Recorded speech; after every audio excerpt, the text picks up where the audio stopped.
Imagina esto. Es la noche. Estás fuera de los muros de tu ciudad, Jerusalén. Eres un soldado en el ejército más poderoso que el mundo jamás haya conocido, el invencible imperio asirio. 185,000 hombres. Una maquinaria de guerra imparable. La victoria es segura. Mañana saquearán la ciudad. Te vas a dormir, confiado. Sin embargo, no despiertas. Cuando sale el sol, los centinelas en la muralla de Jerusalén no ven un ejército preparándose para el asalto. Al contrario, ven un silencio de muerte. Un mar de tiendas inmóviles. Un campo que se extiende hasta donde alcanza la vista, lleno de cadáveres. 185,000 soldados de élite muertos. Sin una sola flecha disparada desde la ciudad, sin una espada desenvainada por los defensores. Entonces, ¿qué sucedió esa noche? La Biblia da una respuesta aterradora y sobrenatural. Por su parte, la historia secular registra un misterio que no puede explicar. Y justo en la intersección de ambos, encontramos una de las pruebas de fe más extraordinarias jamás registradas. Ahora bien, para entender la magnitud de lo que pasó en esa noche fatídica, alrededor del año 701 a.C., primero debemos entender quiénes eran los asirios. En realidad no eran simplemente los malos de un cuento.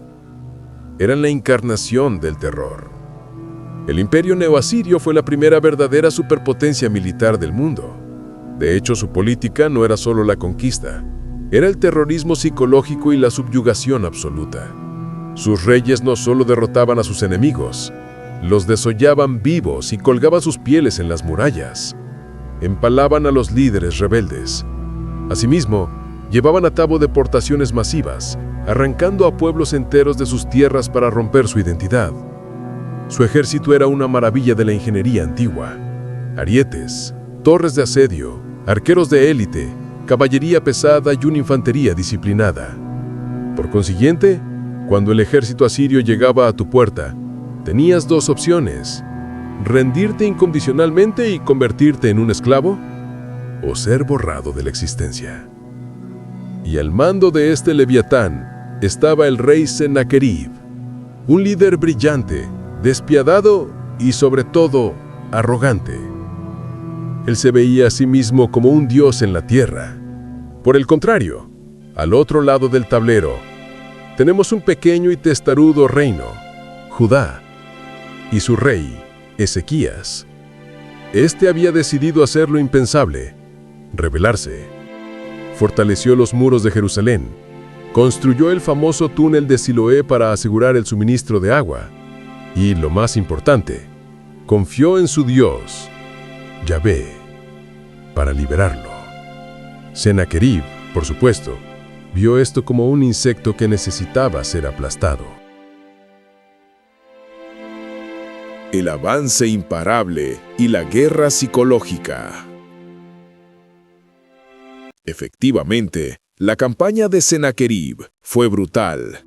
La Biblia en 2 Reyes 18 nos dice: en el año 14 del rey Ezequías, subió Sennacherib, rey de Asiria, contra todas las ciudades fortificadas de Judá, y las tomó.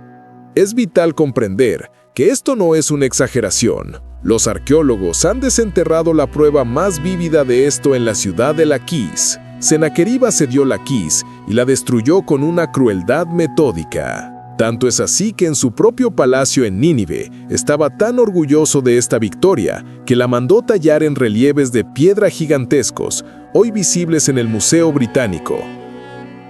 Vemos a los soldados asirios subiendo la rampa de asedio, a los defensores de Judá siendo empalados. Esto no es mitología, esto es historia. Laquis cayó. Posteriormente, el ejército victorioso, con la sangre aún fresca en sus espadas, se dirigió a su premio final, Jerusalén. No obstante, antes de lanzar el ataque final, Sennacherib desató su arma más afilada, la guerra psicológica. envió a su copero mayor, el Rabsesas, a las murallas de Jerusalén. El Rabsesas no era un simple mensajero, era un maestro de la propaganda.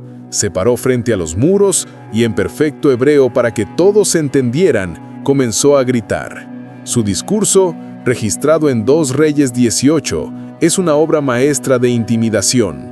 Primero, se burló de su alianza con Egipto, llamándolo una caña cascada. Luego, cometió su error fatal.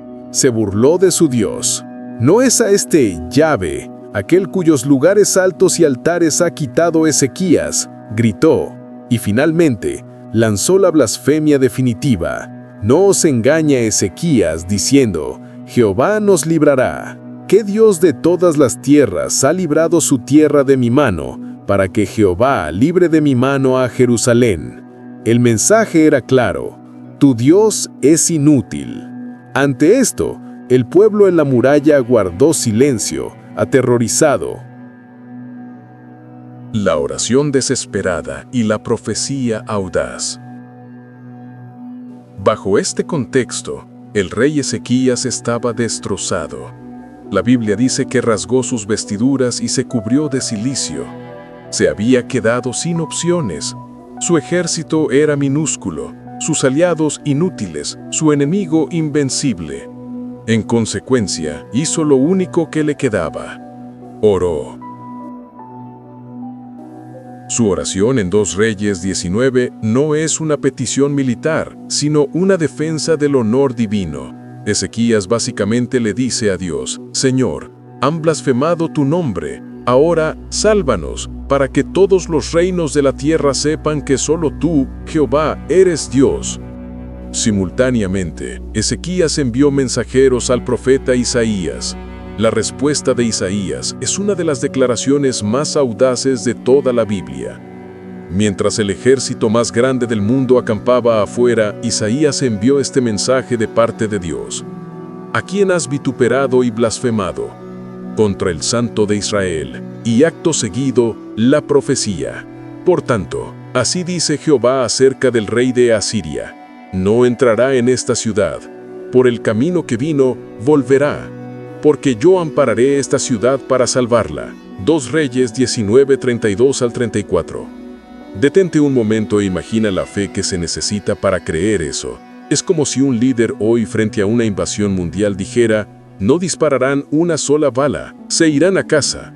Sennacherib, sin duda, se habría reído si hubiera escuchado esto. Y entonces, llegó la noche. La noche del ángel. Llegados a este punto, la narrativa bíblica se vuelve escalofriantemente simple, concisa y final. No hay una descripción épica de batalla, ni ángeles luchando contra demonios. Solo hay un resultado. Citando directamente de la Reina Valera 1960, Segunda de Reyes 19:35, y aconteció que aquella misma noche salió el ángel de Jehová y mató en el campamento de los asirios a 185,000. Y cuando se levantaron por la mañana, he aquí que todo era cuerpos de muertos. 185,000 hombres. El historiador judío Flavio Josefo añade un detalle: el ángel mandó una pestilencia. La Biblia no especifica el mecanismo, y no lo necesita. El agente fue el ángel del Señor, figura de la justicia directa de Dios. A la mañana siguiente, Sennacherib, el conquistador del mundo, despertó para encontrarse en medio de un cementerio. El versículo 36 es casi cómicamente breve. Entonces Sennacherib se fue, y volvió, y moró en Nínive. Así, sin más. El hombre que había prometido destruir Jerusalén recogió lo poco que quedaba de su ejército y simplemente se fue a casa. La campaña había terminado. Jerusalén estaba a salvo.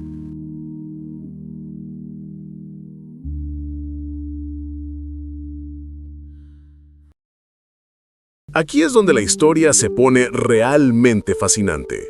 Para el escéptico, esto suena a fábula. Pero, ¿y si no lo fuera?